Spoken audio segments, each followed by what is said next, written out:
So guys, जैसा कि हमने पिछले एपिसोड में देखा कि सुन यांग ने अपने साथियों के साथ मिलकर एक नाटक किया था जिससे नारियोशी ने उन्हें सच्चाई बता दी थी कि डिवाइन सुप्रीम ट्रेजर उसकी बॉडी में मौजूद है और वो सभी उस पर फियर्स अटैक करने लग गए थे। उन्होंने नारियोशी को बहुत ही बुरी तरीके से पीटा और उससे सीक्रेट ट्रेजर को बाहर निकालने पर विवश कर दिया था। पर नारियोशी काफी चालाक था, उसने ट्रेजर को अपनी बॉडी के साथ मर्ज कर लिया। वो एशियंट तियानलेन के डिसिबल पे लुओ की सोल बॉडी थी जिसे अब नारियोशी कंट्रोल कर पा रहा था। उसकी पावर को सुन यांग और उसके साथी संभाल नहीं पा रहे थे, पर जुयांग वहां गया था जिसने एक चुटकी में ही उन हमलों को रोक दिया। नारियोशी काफी हैरान हुआ कि जुयांग सिर्फ क्यों रिफाइनिंग रियल्म में है, फिर आखिर ये इस सुप्रीम सेक्ट ट्रेजर की पावर का विरोध कैसे कर सकता है और वो एक जाइंट स्टार को एक्टिवेट करने लगता है। सुन यांग हैरान हुई कि आखिर इसकी शक्तियां इतनी कैसे बढ़ गई जो ये इन स्टार पावर को कंट्रोल कर पा रहा है। नारियोशी हंसते हुए कहता है कि ये इस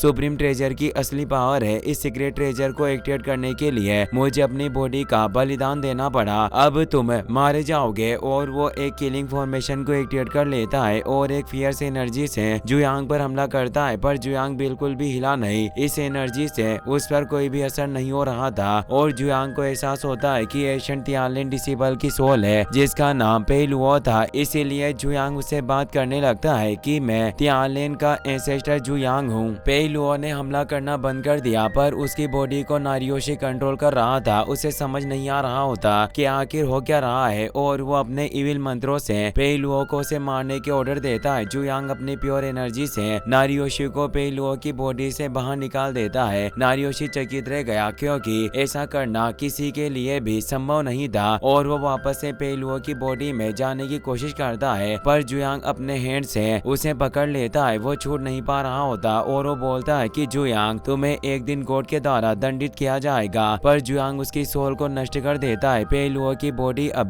नीचे आ जाती है। तियानलेन डिसिबल को समझ नहीं आ रहा था कि आदमी है कौन और ये किस तरह का सीक्रेट ट्रेजर है। जुयांग अपनी पावर से पे लुओ के माइंड में मौजूद पुरानी यादों को देखने लग जाता है और हम एशियन फॉरेस्ट का सीन देखते हैं जब पे लुओ अपनी जान बचाने के लिए भाग रहा होता है, पर उसके सामने वेई तियान दाओ अलायंस का लीडर आ जाता है जिसने एक मास्क पहना हुआ था। वो पे लुओ से कहता है कि तुम आखिर भाग क्यों रहे हो। पहली बार मैं एक अकेले तियानलेन डिसिबल को पकड़ पाया हूँ। काफी सालों से मैं तुम्हारे पीछे था और सालों से मेरे किए गए प्रयास व्यर्थ नहीं गए। पे लुओ कहता है कि भले ही तुम मुझे मार दो, पर मैं एशियन तियानलेन का कोई भी सीक्रेट तुम्हें नहीं बताऊंगा। मास्क में नसने लगा और बताता है कि तुम्हें किसने कहा कि मैं तियानलेन सेक्ट के बारे में जानना चाहता हूँ, मुझे तो बस तुम्हारी बॉडी चाहिए। और वो उसे गर्दन पकड़कर उठा लेता है। उसकी इविल पावर से जमीन में से कई सारी ब्लड रूट बाहर निकलती है जो पे लुओ की बॉडी में बहते हुए उसे दर्द पहुंचाने लगी। मास्क मैन एक तियानलेन डिसिबल के ब्लड को वेस्ट नहीं करना चाहता था, इसीलिए वो एक बोतल में उस ब्लड को भरने लगा। पे लुओ कहता है कि आखिर तुम करना क्या चाहते हो। मास्क मैन बताता है कि तियानलेन डिसिबल की फिजिकल बॉडी को ढूंढना इस दुनिया में काफी मुश्किल है, पर अब आखिरकार मैं इसका आनंद ले पाऊंगा। जुयांग समझ गया था कि उस मास्क मैन ने ही पे लुओ को ट्रेजर में रिफाइन किया, जिससे उसे इतना ज्यादा गुस्सा आया कि वो पूरी तरह हिलने लगी। उसके डिसिबल भी डरे हुए थे। इस एनर्जी से वो पूरी जगह ही बर्बाद हो जाती है। वहाँ काफी गहरा गड्ढा हो गया था। डोंगमई लुओ जियान से कहता है कि आखिर एंसेस्टर इतने गुस्से में क्यों है। लुओ जियान बोलता है कि भला मुझे कैसे पता हो सकता है। सुन यांग भी कुछ नहीं जानती थी। बर्निंग क्रो पूछता है कि बॉस आखिर क्या हुआ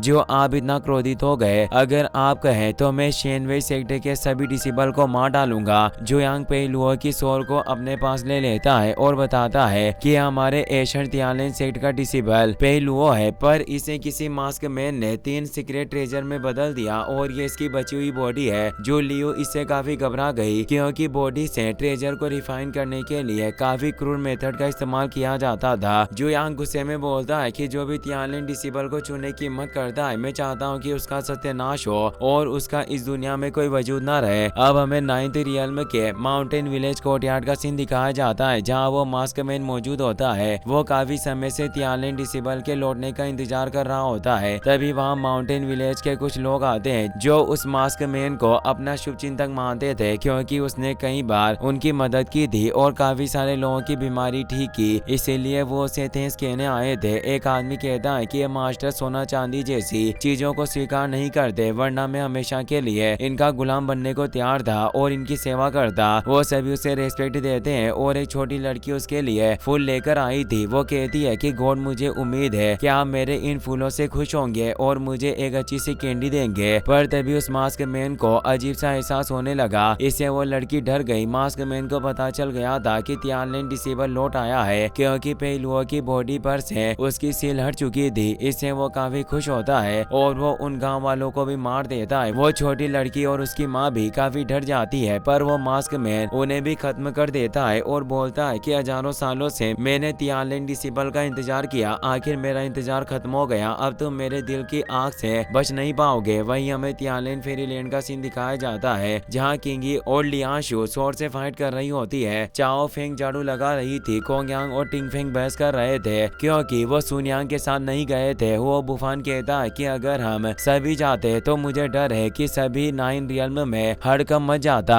तभी सुनियांग, लुओ जियान और डोंगमई वहां जाते हैं। सुनियांग सभी को बताती है कि एंसेस्टर ने सभी के लिए एक मैसेज छोड़ा है और वो जुयांग के प्रोजेक्शन को एक्टिवेट कर देती है। जुयांग बताता है कि सभी तियानलिन डिसेबल मेरी बात ध्यान से सुनो। अब हमारा मिशन सभी 9 रियल्म को एकजुट करना है और अब सभी फेरीलैंड तियानलिन के कंट्रोल में होने चाहिए और एशियन तियानलिन के बारे में जो भी खबर मिले उसके बारे में मुझे इन्फॉर्म करना हो। बुफान समझ जाता है कि जरूर किसी ने छोटे भाई को फिर से परेशान किया होगा। किंगी सुनियांग से पूछती है कि एंसेस्टर आखिर इतने नाराज क्यों है। डोंगमई बताता है कि किसी ने एशियन तियानलिन के डिसेबल को मैजिक वेपन में रिफाइन किया। सभी से चौंक जाते हैं। चाओ फेंग को इतना गुस्सा आया कि वो अपना झाड़ू ही तोड़ देती है। इसी के साथ ये एपिसोड यहीं पर खत्म हो जाता है। वीडियो पसंद आया हो तो अपने दोस्तों के साथ शेयर करना ताकि मैं इसका नेक्स्ट पार्ट जल्दी ला सकूं। Thanks for watching.